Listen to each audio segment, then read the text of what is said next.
keep up with your style. I can't keep up. Take an amazing journey through a world of wonders to a place that will blow your mind.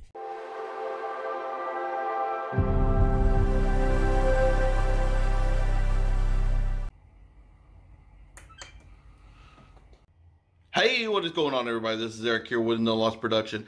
So I had originally recorded the unboxing of the Xbox Series X, but due to audio quality, it just wasn't happening. So we're not going to pack it all back up and unbox again, but I will show y'all everything after it's been open.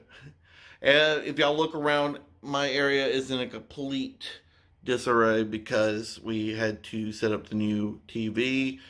As most of y'all know, that the Xbox Series X and the PS5 is going to be able to do 4K 120 hertz. So the new TVs, the 2020 models, have the HDMI 2.1, which will then allow 120 true hertz through. So we'll see how that all plays out.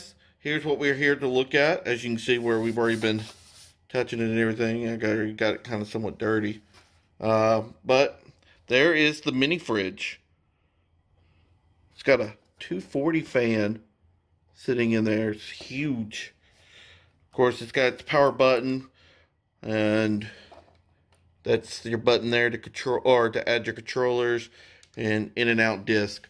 I did unbox it. They had packed it really well, and of course the controller and all of that, which the controller looks the same from the other one, other than the grips on the back or more. I don't know if we can get that in camera. I'm having to film everything on my phone because my other camera messed up, but it's got more of a grip to it, which is kind of nice. But other than that, they changed the controller here, or the D-pad, but everything else feels about the same. Actually feels really good for the controller that comes with the console.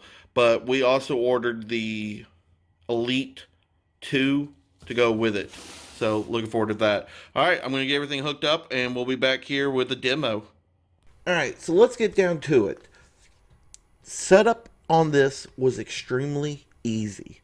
I was actually very impressed on how well and how fast everything's set up, and I was able to download 6 games already, and I still have plenty of space, so I'm really impressed with that. Everything seems to load quickly. Everything seems to play smoothly. There is an option on here where you can put it at 120 hertz. Right now, until there's a firmware update, you can only play at 2K 120 hertz.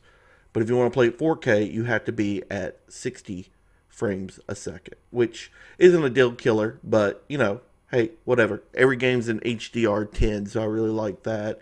Kind of curious on how PlayStation is going to do theirs, which we'll find out in a couple more days.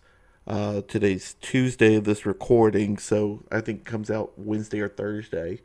But yeah, I thoroughly enjoy this Xbox, and I really am happy with it. Now, should you upgrade? That is the big question. That's what I get. Is it worth upgrading? Is it worth upgrading?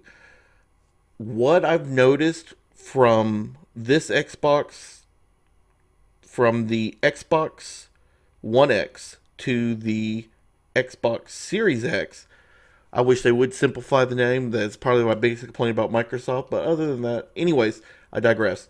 So from the Xbox One X to the Xbox Series X, the biggest thing I've noticed is load times are quicker, but graphically speaking, I don't really see a difference unless I'm playing at 120 frames a second. Then you notice a difference. But then you notice a difference in the quality going from 2K. Now, when I recorded this, I don't think my capture card was set up for 4K and 2K and all that stuff. So it might look a little grainy to y'all because it's being scaled down to 1080p. I don't know, but y'all get the gist of what I'm trying to say here. Now,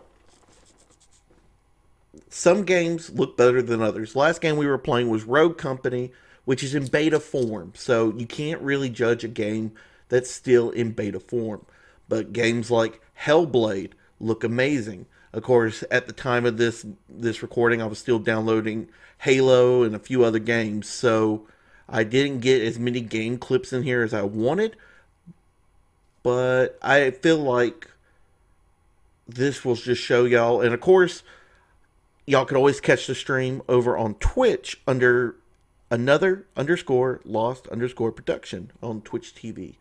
So that's where I've been streaming at. That's why I haven't been uploading to YouTube lately. And I've honestly didn't feel like bogging down my YouTube with a bunch of, I guess, fillers.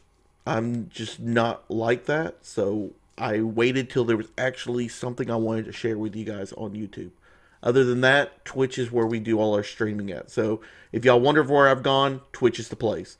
But as you can see here on Hellblade, the game looks phenomenal. It runs smooth. It's very beautiful. It plays in HDR10. It plays at 120 frames a second at 2K. It also plays at 120 at 1080, but at 4K it only does 60 at the moment. So not bad at all. It's a very beautiful game. Very interesting. If y'all haven't checked it out yet, it's free on the Xbox Pass. So be sure to download and check it out if you like Norse mythology and stuff like that. But we're not here to interview the game. We're talking about the Xbox. So with all that being said, the games are beautiful. I really love it. So back to the original question. Should I upgrade from an Xbox One X to an Xbox Series X? At this given time, I would say no. Unless you like to have the newer things, then yes. It's a difference, yes. But you can also do 120 frames on the Xbox One X now. With the last firmware update that they were putting out for the X Series X, also went to the Xbox One X. So earlier I tried it and able to play at 120 frames on the Xbox One X, which was really amazing. So if you're wanting 120, then bam, you got it on the Xbox One X. But what I noticed was at that 120 on the X didn't seem as fluid as on the Series X. So I'm glad I updated. I'm glad I upgraded. No regrets. And I'm actually really happy so far. The only thing that blew my mind about this Xbox, let's go ahead and put this out here. The only thing that really blew my mind about this Xbox was there was no audio optical cable in. I've never seen a system that didn't have the audio optical cable.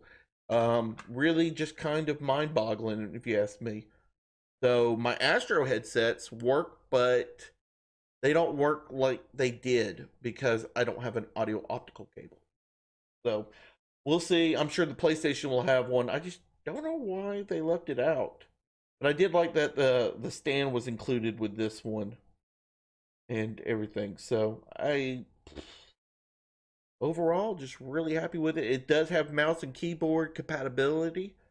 So no more having to have an adapter. You just plug right on in and bada bing, bada boom, you're good to go.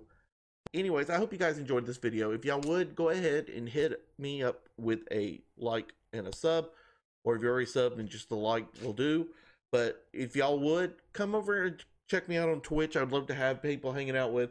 Definitely want more Xbox players to start playing with us and everything. But we will look at the PlayStation 5 in a couple of days when it gets released. I'll see y'all later. You guys have a wonderful day, a wonderful night, and Godspeed. I can't keep up with your style.